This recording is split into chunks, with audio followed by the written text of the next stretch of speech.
Hello friends, welcome back to my YouTube channel nurture Vidya. So आज हम start कर रहे हैं exercise 1.4 of chapter 1 real numbers. तो चलिए शुरू करते हैं। So question number 1 is without actually performing the long division state whether the following rational numbers will have a terminating or a non terminating repeating decimal expansion. तो जैसे कि आपको याद होगा एक्सरसाइज 1.3 में हमने ये समझा था कि रैशनल और इरैशनल नंबर्स कौन कौन से होते हैं। सो उसी को एक बार रिवाइज करते हुए देखते हैं कि रैशनल नंबर्स वो होते हैं जो कि हम p बाई क्यू की फॉर्म में लिख सकते हैं, और p और q जो होने चाहिए वो होने चाहिए आपके को प्राइम नंबर्स। को प्राइम नंबर्स कौन से होते हैं? जिनका कोई कॉमन फैक्टर नहीं होता अदर देन 1, और यू कैन से जिनका HCF 1 होता है। ठीक है। और इरैशनल ऑब्वियसली वो इसके अपोजिट होंगे, यानी कि जिनको हम p बाई क्यू की फॉर्म में डेफिनेटली नहीं लिख सकते, that are called irrational numbers. ठीक है, ये हो गया मेन चीज़ कि इरैशनल और रैशनल क्या होते हैं। अब हमें ये बताना है कि कौन से टर्मिनेटिंग डेसिमल एक्सपेंशन में आ रहे हैं और कौन से non terminating repeating decimal expansion में आ रहे हैं। तो टर्मिनेटिंग कौन से होंगे? जिसको p बाई क्यू की फॉर्म में लिख सकते हैं, लेकिन उसमें q जो होगा वो क्या होगा? वो 2n या फिर 5n की फॉर्म में होगा, या तो उसके फैक्टर्स 2 से रिलेटेड होंगे, 2 की पावर समथिंग, या फिर 5 की पावर समथिंग, या फिर दोनों। 5 की पावर 1 हो सकता है, 5 की पावर 2, 2 की पावर 2, 2 की पावर 1, कुछ भी हो सकता है। तो p बाई क्यू को हम कब उसमें स्टेट कर रहे हैं टर्मिनेटिंग? जब उसका q जो होगा, यानी कि जो डिनोमिनेटर होगा वो 2 इंटू 5n की फॉर्म में होगा। ठीक है। और अगर वो नहीं है इस फॉर्म में तो डेफिनेटली वो क्या होगा? हमारा non terminating repeating decimal expansion. तो चलिए स्टार्ट करते हैं फर्स्ट पार्ट से। First part is 133125, 13/3125। तो ये हम कैसे सॉल्व करेंगे? ऑब्वियसली हमें क्वेश्चन में लिखा है कि without performing the long division, तो हम इसमें डिवाइड तो करेंगे नहीं, तो हम क्या करेंगे? हम नीचे वाले जो डिनोमिनेटर है उसके फैक्टर्स निकालते हैं। तो कैसे निकालेंगे factors? Prime factorization method use करते हैं।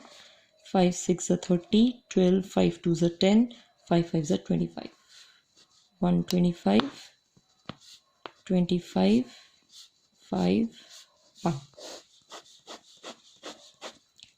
सो अगर हम देखें तो हम इसको रिप्रेजेंट कर सकते हैं 13 अपॉन में 5 की पावर 5, 5 की पावर 5, 1 2 3 4 एंड 5। तो हम 5 की पावर 5 एक्सप्रेस कर सकते हैं, यानी कि कौन सा नंबर हुआ, कौन सा एक्सपेंशन हुआ? Terminating decimal expansion. Why? Because it can be written in the form of 5 by n। मैंने कहा था ऊपर कि टर्मिनेटिंग तब होगा चाहे वो इस फॉर्म में आए, 2 बाय n, 2 की पावर n, कोई भी power, n is any number. ठीक है, या फिर 5 की पावर n, या फिर दोनों। तो अभी ये 5 की पावर n में आ गया है, तो इसको हम बोल सकते हैं टर्मिनेटिंग डेसिमल एक्सपेंशन। ठीक है। अब हम देखते हैं सेकेंड पार्ट, विच इज 17 की अपॉन 8। तो अब हम इस फिर से डिनोमिनेटर को हम एक्सपेंड करेंगे। कैसे एक्सपेंड करेंगे? प्राइम फैक्टराइजेशन मेथड से। 2 4 8, 2 2 4, 2 1 2। तो हम देखा जाए तो हम इसको कैसे लिख सकते हैं? 17 2 की पावर 3। अब ये 2 और n की फॉर्म में 2 की पावर n, यानी कि 2 की पावर 3 आ गई। तो ये भी हमारा क्या हो गया? Terminating decimal expansion, right. तो ऐसे ही आप वेरियस पार्ट्स इसके कर सकते हैं। तो मैं कुछ और पार्ट्स इसके करके दिखा देती हूँ सो दैट आपके लिए भी इजी हो जाए। एक फिफ्थ पार्ट कर देते हैं, 15 बाई 600। कैसे करेंगे सॉल्व? 1600 को हम फैक्टर्स करेंगे। फैक्टर 1600 के 2 800, 2 4 200, 100, 50, 25, 5 5 5 1। कैसे लिख सकते हैं? 15 अपॉन, ठीक है। अब 15 को भी हम और करेंगे, पहले हम इसको लिख लेते हैं। 2 की पावर 1 2 3 4 5 6, 2 की पावर 6 इंटू में 5 की पावर 2। अब देखा जाए तो 15 को हम लिख सकते हैं 3 इंटू 5, राइट। 2 की पावर 6 और 5 की पावर 2, मतलब 5 2 टाइम्स, 5 से 5 कट हो जाएगा, तो इसको लिख सकते हैं 3/2 की पावर 6 इंटू में 5। दोनों ही एक्सप्रेस हो रहे हैं। इसकी वैल्यू इसकी पावर n है, 5 की पावर 1 हो गई और 2 की पावर 6 हो गई, यानी कि it can be express in the form of 2 की पावर n इंटू 5 की पावर n। तो ये भी क्या होगा? Terminating decimal expansion. समझ आया कैसे टर्मिनेटिंग डेसिमल एक्सपेंशन होगा? ऊपर वाली को भी हमने सॉल्व क्यों किया? क्योंकि हमने ये बोला था कि p बाय क्यू की फॉर्म में होनी चाहिए, प्लस उसके कॉमन फैक्टर अदर देन 1 नहीं होने चाहिए। ठीक है, तो यानी कि अगर इसमें भी कॉमन आ रहा है 3 × 5, तो 5 को 5 से काट दिया, अब कोई कॉमन फैक्टर नहीं आ रहा, तो इसलिए हमने इसको और एक्सपेंड कर दिया ताकि हमें पता चले टर्मिनेटिंग आ रहा है कि नॉन टर्मिनेटिंग आ रहा है। राइट, तो अब हम स्टार्ट करते हैं नेक्स्ट वाला पार्ट। चलिए नेक्स्ट पार्ट स्टार्ट करते हैं, विच इज़ 10th पार्ट 77/210। अब क्या करेंगे, दोनों को अपनी अपनी जगह प्राइम फैक्टराइज कर देंगे। 7 × 11 लिख सकते हैं 77 को, ठीक है, और 210 का हम प्राइम फैक्टराइजेशन करेंगे बिकॉज डिनोमिनेटर को हमें निकालना है उसी फॉर्म में। तो ये हो जाएगा 2 1 2 0 5 2 not 2 3 3 3 9 3 5 15 5 1 5 5 7 35 7 और 1। तो ये आपका हो जाएगा 2 × 3 × 5 × 7। तो हम 7 को 7 से कैंसिल कर देंगे, आंसर आ जाएगा 11/2 × 3 × 5। नाउ क्या बोलेंगे कि ये नॉन टर्मिनेटिंग डेसिमल एक्सपेंशन है, non terminating decimal expansion. Why? क्योंकि अब ये 2 और 2 की पावर 1 और 5 की पावर 1 तो है, 2 × 5 की पावर n है, बट इसमें 3 भी इंक्लूड हो गया जो कि रिक्वायर्ड ही नहीं था, क्योंकि किस फॉर्म में होना चाहिए, 2 की पावर n × 5 की पावर n, इसी फॉर्म में होना चाहिए। तो अब ये 3 इसमें एक्स्ट्रा आ गया, तो ये क्या हो गया, नॉन टर्मिनेटिंग डेसिमल एक्सपेंशन। तो हम विदाउट कोई लॉन्ग डिवीजन मेथड यूज करे इस क्वेश्चन को कर पा रहे हैं इसी तरीके से। ठीक है, अब हम क्वेश्चन नंबर 2 स्टार्ट करते हैं। क्वेश्चन नंबर 2 क्या है, write down the decimal expansion of those rational numbers in question number 1 above which we have terminating decimal expansion. तो जहाँ जहाँ क्वेश्चन नंबर 1 में हमने जिस जिस पार्ट में लिखा था कि वो पार्ट टर्मिनेटिंग डेसिमल एक्सपेंशन है, उसी पार्ट को हम अब सॉल्व करेंगे। ठीक है, तो कैसे करेंगे, उसका डेसिमल एक्सपेंशन कैसे निकालेंगे? जैसे कि हमने फर्स्ट पार्ट करा था 13/3 125, तो इसको हमने कैसे लिखा था, 13/5 की पावर 5। अब इसको एक क्या करना है हमें, इसको डेसिमल एक्सपेंशन में कन्वर्ट करना है। तो कैसे करेंगे, 13/5 की पावर 5 को हम कैसे लिखेंगे, हमें क्या चाहिए, 2 की पावर n × 5 की पावर n। तो इसके साथ अगर 2 की पावर n चाहिए, ठीक है, ऊपर नीचे 2 की पावर n से मल्टीप्लाई कर देंगे, तो 2 की पावर n क्या होगी, यहाँ पर n की पावर जो होगी वो कॉमन होगी दोनों में। अगर इसके पास 5 है तो इसके पास भी 5 होगा। तो हम क्या करेंगे, 13/5 की पावर 5 × 2 की पावर 5 × 2 की पावर, ऊपर नीचे सेम नंबर से सेम पावर्स के साथ मल्टीप्लाई कर देंगे। तो 2 की पावर 5 क्या हो जाएगी हमारी, 2 × 2 × 2 × 2 × 2, राइट। 2 2 4, 4 2 8, 8 2 16, 16 2 32, और 32 को हम 13 से कर देंगे मल्टीप्लाई, 3 2 6, 3 3 9, 416।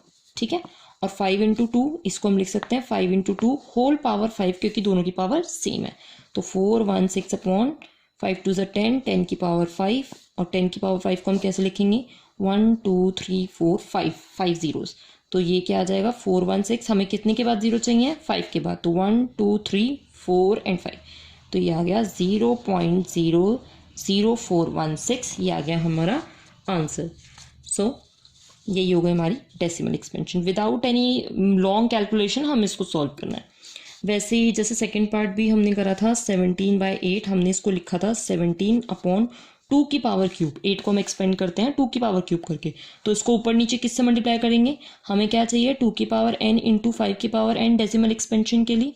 तो अब 2 की पावर क्या है, 3, तो इसको किससे मल्टीप्लाई करेंगे, ऊपर नीचे 5, और पावर कौन सी होगी, सेम, यानी कि 3 पावर ऊपर नीचे। तो 5 की पावर 3 मतलब 125, 125 को कर देंगे 17 से मल्टीप्लाई, 7 5 35, 7 2 14, 14 और 3 17, 7 1 7 8, और ये सारा ऐसे आ जाएगा 5 12 11 2, तो ये आ जाएगा 2125, और इसको हम लिख सकते हैं 2 × 5 पावर 3, क्योंकि 3 पावर है कॉमन, तो इसको हम लिखेंगे 2125/10 की पावर 3, यानी कि 2125, और 10 की पावर 3 का क्या मतलब है, 1 2 3, 3 टाइम्स 0, तो यानी कि 2.125, 1 2 3 3 के बाद हमने लगा दिया 0, ये आ गया हमारा आंसर। तो ये आ गई इसकी डेसिमल एक्सपेंशन। सेम तरीके से आपको सारे क्वेश्चंस करने हैं अपने आप, ठीक है। और जो हमारे ऊपर नॉन टर्मिनेटिंग थे उसको हम सॉल्व ही नहीं करेंगे, बिकॉज उसकी डेसिमल एक्सपेंशन बनेगी ही नहीं, क्योंकि इस क्वेश्चन में है कि जो भी टर्मिनेटिंग थे क्वेश्चन नंबर 2 में, जो भी क्वेश्चन नंबर 2 में टर्मिनेटिंग है वही हमें उनकी डेसिमल एक्सपेंशन निकालनी। तो जो जो पार्ट्स आपने क्वेश्चन नंबर 1 में सॉल्व किए थे एज टर्मिनेटिंग, उन्हीं को आप सॉल्व कीजिएगा, ठीक है। नेक्स्ट करते हैं क्वेश्चन नंबर 3, ठीक है। तो क्वेश्चन नंबर 3 क्या कहता है, the following real numbers have decimal expansion as given below.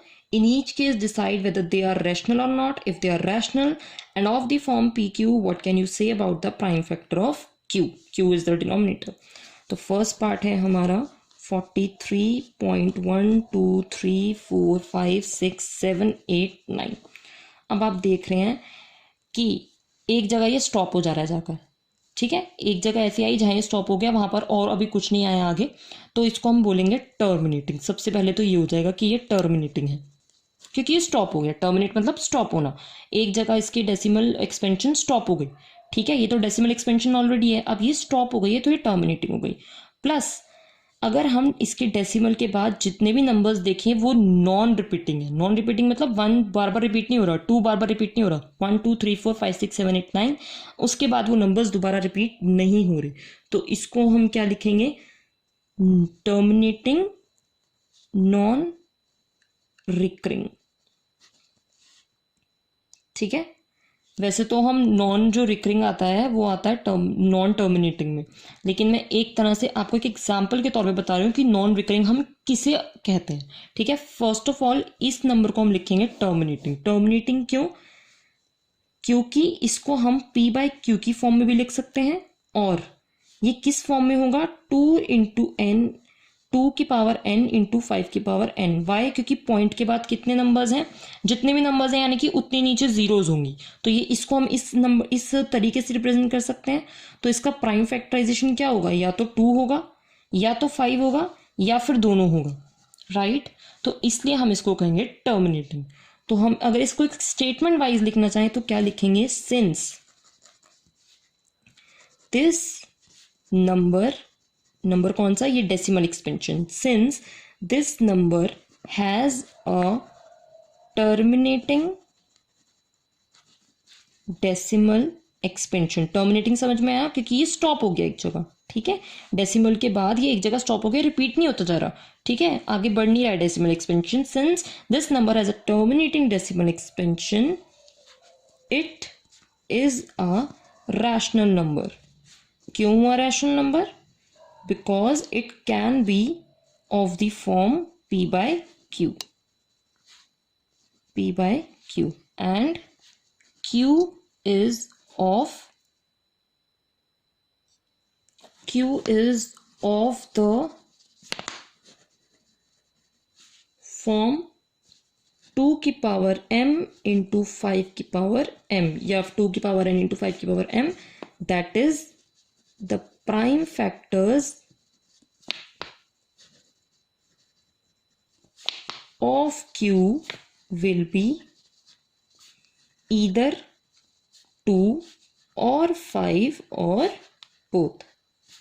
Okay, then second part क्या है, 0.120 1200 12000 124 times 0 and then it goes on, ठीक है। तो इसको फर्स्ट ऑफ ऑल हम कहेंगे नॉन टर्मिनेटिंग, बिकॉज ये रुक ही नहीं रहा, क्योंकि इसमें आगे आप देख रहे हो ये रुक नहीं रहा है नंबर, डेसिमल के बाद अभी और डिवाइड होगा और डिवाइड होगा और डिवाइड होगा, so it's a non terminating, जो कि नॉन स्टॉपेबल है, और ये नॉन रिकरिंग भी है। Why it is non recurring, non recurring मतलब non repeating, recurring means repeating, तो ये नॉन रिपीटिंग भी है,